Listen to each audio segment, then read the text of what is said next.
Vejam esta maravilha de cenário.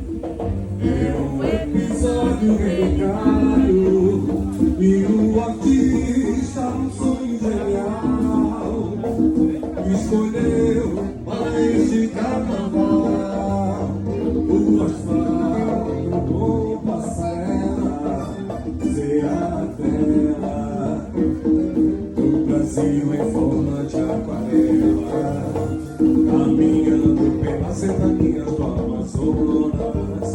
Conheci vastos centrais no Pará, a ilha do Marajoara, minha terra mana do Monticão.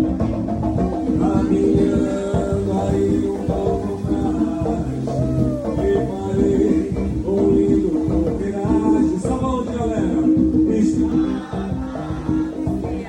Cadê a voz do povão?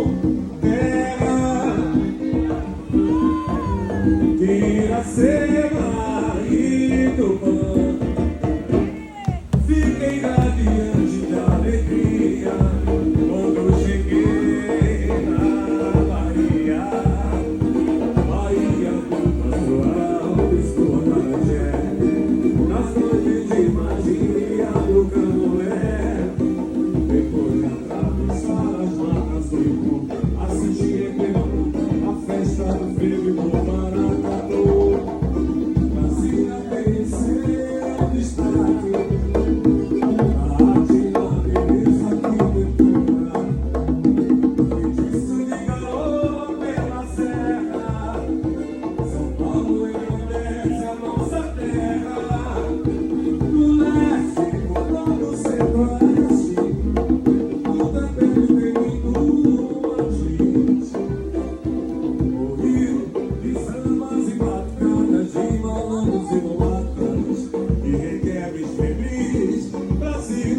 Brasil, essas novas verdes matas, capoeiras e cascatas, e colorido surgiu.